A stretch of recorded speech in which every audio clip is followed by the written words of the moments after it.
What's the meaning of blind man's buff?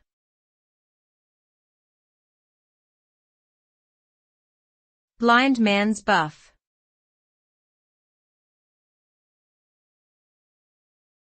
Blind man's buff.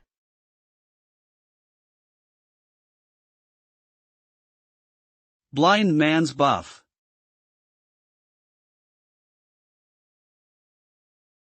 Blind man's buff.